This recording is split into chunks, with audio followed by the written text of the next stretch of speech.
Boa tarde, pessoas! Quanta saudade, quanto tempo! E aqui nós temos uma pequena aula sobre alelos múltiplos, né? Que nas as aulas passadas, quando eu comecei a estudar genética, a gente viu que a segunda lei de Mendel ele falava de um só caráter para o estudo do indivíduo. Mas a gente vai ver agora que existem as polialélias, que seriam o quê? Seriam um conjunto de genes onde ele pode estudar um único só fator, uma única só característica, que no caso seria o pelo do coelho. Não é somente pelo coelho que a polialélia pode acontecer, pode também fator RH, o sistema ABO, quer dizer, um monte de estruturas que possam estar diretamente ligadas à genética.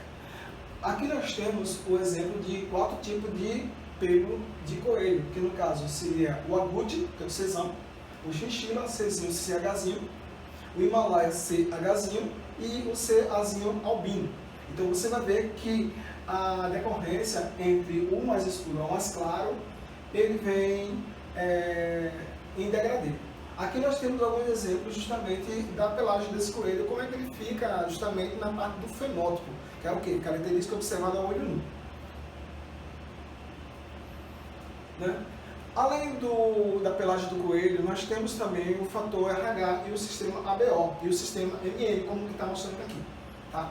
O sistema ABO ele é interessante que é ele que vai definir o tipo sanguíneo que nós temos, se o indivíduo é indivíduo A, se é B, AB ou é O. E o sistema RH é justamente para saber se você é positivo ou é negativo no seu fator sanguíneo. E o sistema MN ele é um sistema bem parecido com o ABO, sendo que quando se faz uma transfusão sanguínea, ele não entra em muito caráter de pesquisa. Tá?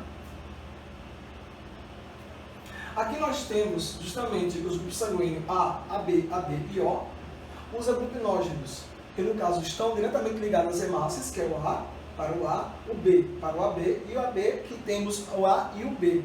Interessante que o aglutinógeno ele vai determinar que tipo sanguíneo é esse.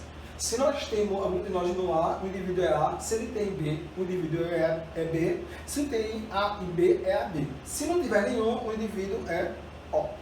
E aqui nós temos justamente, já diferente das hemácias, nós temos o plasma, onde nós temos um fator chamado aglutinina. E a aglutinina, quando o indivíduo é A, ele vai ter anti-B. E quando o indivíduo é B, ele vai ter anti-A. Interessante que o indivíduo AB, ele não vai ter nenhuma das duas aglutininas. Então, ele não vai ter nem anti-A e nem anti-B. Já diferente do indivíduo O, que por sua vez não vai ter nenhum aglutinógeno, porém ele vai ter as duas aglutininas, anti-A e anti-B.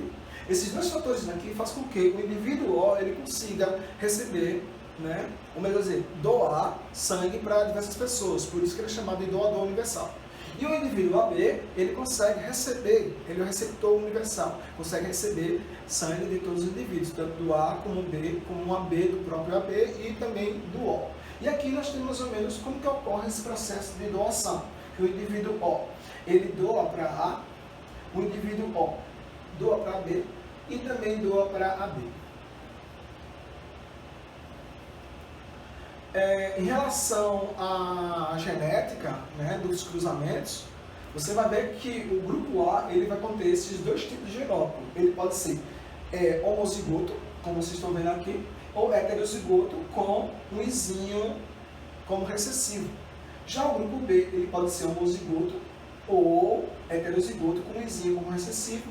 E o grupo AB ele vai ser heterozigoto, sendo que ele vai ter um Iazão e um Bzão para a identificação do indivíduo AB. Já o grupo O, né, ele vai ter justamente dois alelos recessivos. Logo você vê que ele é o recessivo desse grande grupo. Tá?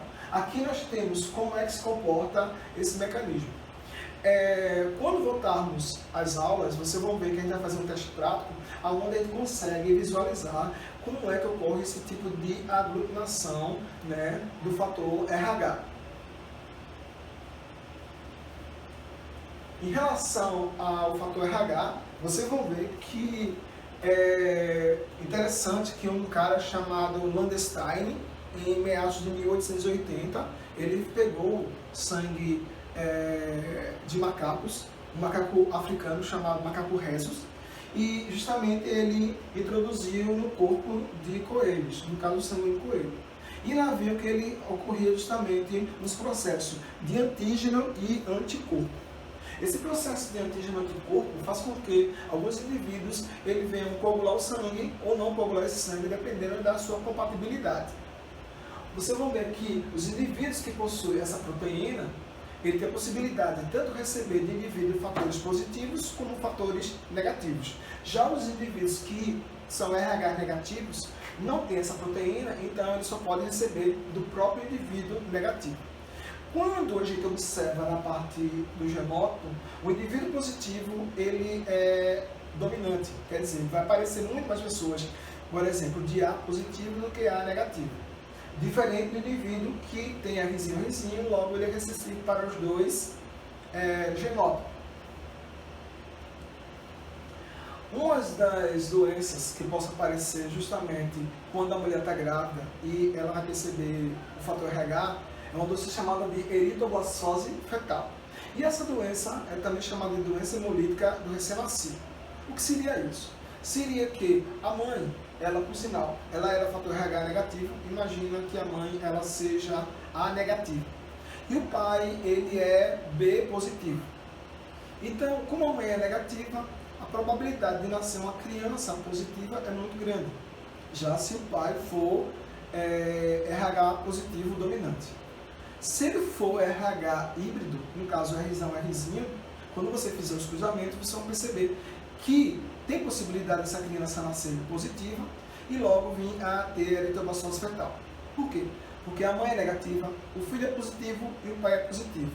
As proteínas positivas do filho vão atacar justamente as células sanguíneas que estão produzidas lá na placenta, fazendo com que ocorra um monte de transtornos genéticos, fazendo com que a criança ela venha a morrer. Mas, como a ciência ela vem evoluindo, a gente consegue perceber que existe método de prevenção, como justamente as vacinas paterno-orgânicas. Interessante que para ter as condições, que é o que cai em vestibular, para se ter uma eritroblastose, primeira coisa, a mãe tem que ser RH negativa, o pai tem que ser RH positivo e a criança tem que ser RH positiva. Isso é um dos fatores. Nas próximas aulas eu vou falar para vocês como é que ocorre esse cruzamento sanguíneo, né? E como é que se desfecham para poder entender a probabilidade do indivíduo A nascer em relação a dois pais O, ou o indivíduo A e B nascer no indivíduo O. Então, essas probabilidades, esses cálculos, a gente vê na próxima aula. Então, por hoje é só, pessoal. Tchau!